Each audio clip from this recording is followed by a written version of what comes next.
5월 20일 목요일 새벽 예배를 하나님께 드리겠습니다.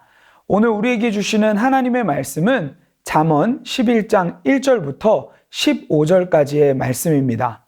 드라마 바이블로 함께 읽겠습니다. 속이는 저울은 여호와께서 미워하시나 공평한 주는 그가 기뻐하시느니라. 교만이 오면 욕도 오거니와 겸손한 자에게는 지혜가 있느니라. 정직한 자의 성실은 자기를 인도하거니와 사악한 자의 패역은 자기를 망하게 하느니라. 재물은 진노하시는 날에 무익하나 공의는 죽음에서 건지느니라. 완전한 자의 공의는 자기의 길을 곧게 하려니와 악한 자는 자기의 악으로 말미암아 넘어지리라.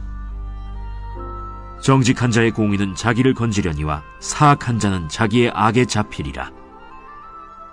악인은 죽을 때 그 소망이 끊어지나니 불의의 소망이 없어지느니라. 의인은 환난에서 구원을 얻으나 악인은 자기의 길로 가느니라. 악인은 입으로 그의 이웃을 망하게 하여도 의인은 그의 지식으로 말미암아 구원을 얻느니라. 의인이 형통하면 성읍이 즐거워하고 악인이 패망하면 기뻐 외치느니라. 성읍은 정직한 자의 축복으로 인하여 진흥하고 악한 자의 입으로 말미암아 무너지느니라. 지혜 없는 자는 그의 이웃을 멸시하나 명철한 자는 잠잠하느니라. 두루 다니며 한담하는 자는 남의 비밀을 누설하나 마음이 신실한 자는 그런 것을 숨기느니라. 지략이 없으면 백성이 망하여도 지략이 많으면 평안을 누리느니라. 타인을 위하여 보증이 되는 자는 손해를 당하여도 보증이 되기를 싫어하는 자는 평안하니라. 오늘도 말씀과 기도로 하루를 여는 모든 성도님들을 진심으로 축복합니다. 말씀을 통해 오늘도 우리가 살아내야 할 삶, 올려드려야 할 기도 제목을 발견하는 귀한 시간이 되기를 원합니다. 계속해서 잠언의 말씀을 묵상하고 있습니다. 잠언은 우리가 세상 속에서 그리스도인으로 살아가는데 필요한 삶의 지혜들을 모아놓은 책입니다. 읽다 보면 그 말이 그 말 같고 다소 어려운 부분들이 많이 나올 텐데요. 잠언이 서사구조에 따라 이루어져 있지 않고 삶의 지혜의 조각들을 모아놓은 것이라 다소 어려운 부분들이 있을 것입니다. 그러나 이 말씀들이 우리를 살게 하는 삶의 지혜라는 것을 기억하며 오늘도 말씀을 통해 지혜를 얻고 말씀이 말하는 데까지 나아가는 우리가 되기를 원합니다. 코람데오라는 말이 있습니다. 제가 삶 속에서 잊지 않으려고 노력하는 말인데요. 이 말의 뜻은 코람, 뭐뭐 앞에서, 데오, 하나님, 즉 하나님 앞에서라는 말입니다. 우리가 어떠한 상황과 환경에 있을지라도 모든 일상을 하나님 앞에서 살아간다면 우리의 말과 행동이 달라질 것입니다. 예를 들면 누군가 나의 일상을 24시간 지켜보고 있다고 생각해 보십시오. 그렇다면 행동 하나하나, 말 하나하나 조심하게 되지 않을까요? 하나님이 나의 모든 일상을 주목하고 계신다는 것을 우리가 안다면 우리의 언행이 하나님이 기뻐하시는 모습으로 바뀔 것입니다. 코람데오의 정신을 품고 하나님 앞에서 살아간다는 것은 이와 같습니다. 본문을 이야기하기에 앞서서 왜 이 이야기를 먼저 드리냐 하면 오늘 본문의 내용을 잘 지키고 살아가는 데 있어서 아주 중요한 키가 되기 때문입니다. 오늘 본문은 하나님이 기뻐하시는 삶과 미워하시는 삶의 두 가지 대조를 담고 있습니다. 나아가 각각 그에 따른 결과들도 이 말씀에 담겨 있죠. 사실 10장부터 15장까지는 계속해서 이 대조적인 부분들이 등장하게 됩니다. 오늘 본문 1절의 내용을 들여다보면요. 하나님이 기뻐하시는 삶과 미워하는 삶의 대조를 명확하게 보여주시는데요. 속이는 저울은 하나님이 미워하시고 공평한 추는 하나님이 기뻐하신다라고 되어 있습니다. 한 사람이 장사를 하는데 이 두 개의 저울을 각각 사용합니다. 하나는 자기의 이득을 취하기 위하여 속이는 저울을 사용하고 하나는 지인에게 혹은 정직을 행해야 할 때에 공평한 추를 사용하는 것으로 보여집니다. 하나님은 그분의 의가 나를 통하여 가정과 일터와 세상에 나타나길 원하는데 하나님의 의보다는 자신의 이익이 중심이 된 사람의 모습이죠. 저울은 사회가 함께 합의하며 정한 기준이고 상호 신뢰를 기반하는 도구입니다. 그런데 그것을 잘못된 방향으로 사용하는 것이 문제라는 것을 지금 지적하고 있습니다. 이 부분에 있어서 때로 우리는 요즘 말하는 내로남불의 모습을 보일 때가 있습니다. 내로남불 무슨 뜻입니까? 내가 하면 로맨스, 남이 하면 불륜. 내가 이득을 위하여서 속이는 저울을 사용하면 이 정도쯤이야. 다들 이렇게 해.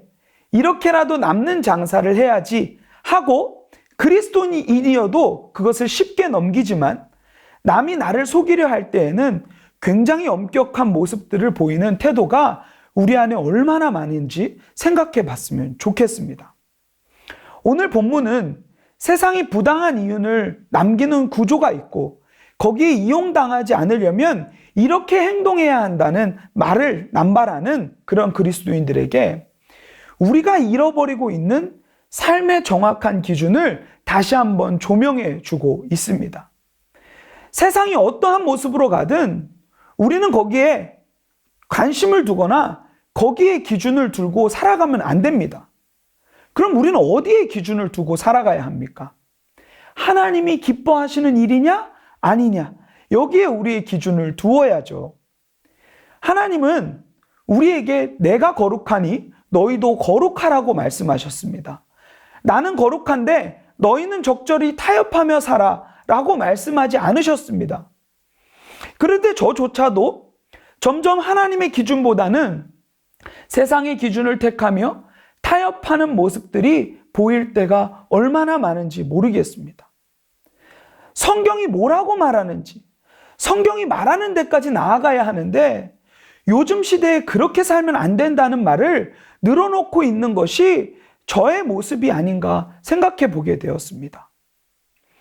2절에 보니까 마음의 교만이 오면 욕이 오고 겸손하게 살아가는 자에게는 지혜가 올 것이라는 이야기를 하면서 우리에게 지금 교만은 욕을 낳고 겸손은 지혜를 낳는다는 이런 대조를 또 보여주면서 결국 우리에게 어떤 길을 갈지 지금 이 말씀으로 질문을 던지고 있습니다. 지금 이 이야기를 3절부터 8절까지도 계속 이어가고 있는데요. 정직한 자와 사악한 자의 대조를 통해서 그들의 결과가 어떠할지에 대한 부분들을 다루고 있습니다.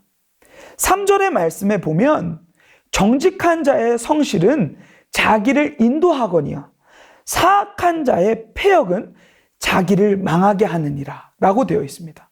여기서 정직한 자는 욥기 1장 1절에 나오는 표현인데요. 구부러짐 없이 솔직하고 고든 성품의 소유자로 도덕적으로 흠잡을 데 없음을 뜻합니다. 반면에 사악한 자들은요, 문자적으로 신의가 없는 자들, 이들은 결말은 멸망입니다. 그러나 정직한 자, 완전한 자의 공의는 구원을 얻게 되는 결말을 갖는다고 지금 이 말씀은 보여주고 있는 것입니다. 속이는 자들의 이해에 매번 속지만 늘 하나님의 공의를 신뢰하며 누가 보든 보지 않든 성실하게 거룩함을 유지하며 살아가는 정직한 자들은 이 땅에서는 비록 부요하지 않을 수 있지만 환난에서 구원받는 존재가 될 것이고 이 땅에서 욕망과 탐욕으로 점철되어 자신의 이속만을 챙기며 하나님조차도 속이려 하는 그러한 사악한 자들은 그들이 그토록 가지고자 했던 부의 희망조차도 끊어지고 멸망의 길로 가게 될 것이라는 말을 3절부터 8절까지 이야기해주고 있습니다. 마지막 9절부터 15절을 통하여서는 악인의 입 그리고 의인의 지식의 이 대조를 보여주면서 악인의 입은 그의 이웃을 망하게 하는 결과를 낳고 의인은 그의 지혜로 말미암아 주변 사람들이 유익을 얻고 구원을 얻게 되는 일들이 일어난다고 이야기하고 있습니다. 즉 구원의 통로가 된다는 말이죠. 의인이 형통하면 성읍이 함께 즐거워한다고 이야기합니다. 의인의 형통은 의인의 성공이라고 번역할 수 있는데요. 의인이 성공하면 그가 거주하는 도시는 축제의 기쁨을 누리고 사회 공동체의 기쁨을 안겨다 줌을 지금 이 말씀이 나타내 보이고 있습니다. 근데 악인이 패망할 때도 사람들이 동일하게 기뻐 외친다고 10절이 지금 이야기하고 있는데요. 이것은 아마도 다른 의미에서의 기쁨일 것입니다. 그들은 지혜 없는 자이며 이웃을 멸시하고 두루 다니며 한담하고 비밀을 누설합니다. 이로 인해 공동체와 영혼들이 얼마나 많은 상처와 아픔을 경험하겠습니까? 반면에 명철한 자는요, 침묵하고 남들의 허물을 덮어주는 사람이라고 나와 있습니다. 이렇게 말은 한쪽에서는 사람을 죽이기도 하고 한쪽에서는 사람을 살리기도 합니다. 사랑하는 성도 여러분, 오늘 말씀을 통해 우리의 모습을 조명했으면 좋겠습니다. 저는 이 말씀을 묵상하며 저 자신의 영적인 건강검진을 하는 시간이었습니다. 우리는 과연 어떤 길에 서 있습니까? 속이는 저울입니까? 공평한 추위입니까? 교만한 자리입니까? 겸손한 자리입니까? 정직한 자입니까? 사악한 자입니까? 의인의 길입니까? 악인의 길입니까? 지혜 없는 자입니까? 명철한 자입니까? 하나님 앞에서 살아가는 자입니까? 아니면 하나님 없이 살아가는 자입니까? 우리가 말로만 거룩을 외치지 맙시다. 삶으로 거룩을 보여주는 일들이 오늘도 일어났으면 좋겠습니다. 세상의 기준에 발맞춰 살아가는 사람들이 아니라 하나님이 거룩하시고 성실하시니 우리도 그분을 닮은 삶의 모습으로 세상 가운데 살아가기를 소원합니다. 시편 37편에 악인들, 불의를 행하는 자들을 향하여 불평하지 말고 여호와를 의뢰하고 선을 행하며 땅에 머무는 동안 그의 성실을 먹을거리로 삼으라는 말씀이 나오는데요. 오늘도 우리 주어진 일상과 인생길 가운데 코람데오의 정신을 품고 선을 행하고 그분의 성실을 먹을거리로 삼으며 살아가기를 소원합니다. 제가 기도하겠습니다. 하나님 감사합니다.